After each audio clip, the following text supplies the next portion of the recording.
Hi అండి. నమస్తే. Welcome to Kriti's world. ఈరోజు మీకు హెల్తీ జావా రెడీ చేసి చూపించబోతున్నానండి. దీనికోసం మనము రాగులు, బార్లీ, జొన్నలు ఇవి 3 ఈక్వల్ క్వాంటిటీలో తీసుకోవాలండి. వాటిని చక్కగా ఒక 2-3 టైమ్స్ వాష్ చేసేసి నానబెట్టుకోవాలి. దీంట్లో అంతా పురుగు పట్టకుండా పౌడర్స్ జల్లుతారు కెమికల్స్. అది హెల్త్కి అంత మంచిది కాదు. కాబట్టి నానబెట్టే ముందే వాష్ చేసుకోవాలండి. మనం నానబెట్టిన తర్వాత వాష్ చేస్తే ఏమవుతుందంటే ఈ బార్లీలో స్టార్చ్ ఎక్కువగా ఉంటుంది. అది నానిన తర్వాత మొత్తం ఇట్లా విడిపోతుందన్నమాట.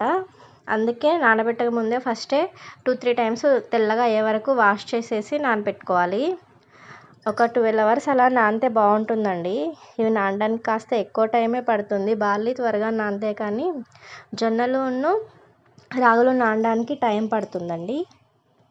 మిక్సీ జార్లో వేసేసి ఫైన్గా పేస్ట్ చేసుకోవాలండి. మీకు కోర్సుగా కావాలంటే అలా కూడా గ్రైండ్ చేసుకోవచ్చు, మన ఇష్టం అన్నమాట. దీన్ని బాక్స్లో వేసుకొని నేను ఫ్రిడ్జ్లో స్టోర్ చేసుకుంటానండి. 3-4 డేస్ దీన్ని వాడతాను.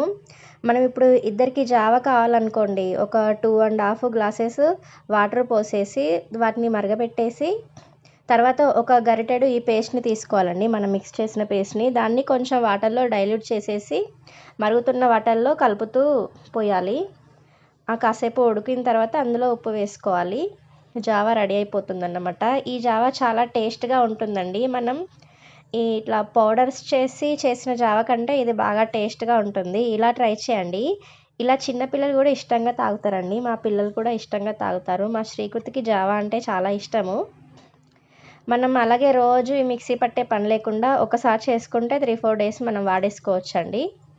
నేను కూడా అంతకుముందు పౌడర్స్తో చేశానండి. బట్ ఎప్పుడో ఒకసారి చేసేదాన్ని. ఆ మిగిలిన పౌడర్ ఏంటంటే గుర్తులేక చేయకపోతే అది అలాగే చేదు పట్టేసేది పిండి. అది వట్టిగా ఊరికే అలా బయట పడేయాల్సి వచ్చేది. మా పాప చూడండి ఎలా కూర్చుందో, టప్ చేయని తిరిగేసి కూర్చుంది. తనకి జావా అంటే చాలా ఇష్టము. ఇలా చాలా బాగుంటుంది. మీరు కూడా ట్రై చేయండి. Thank you for watching.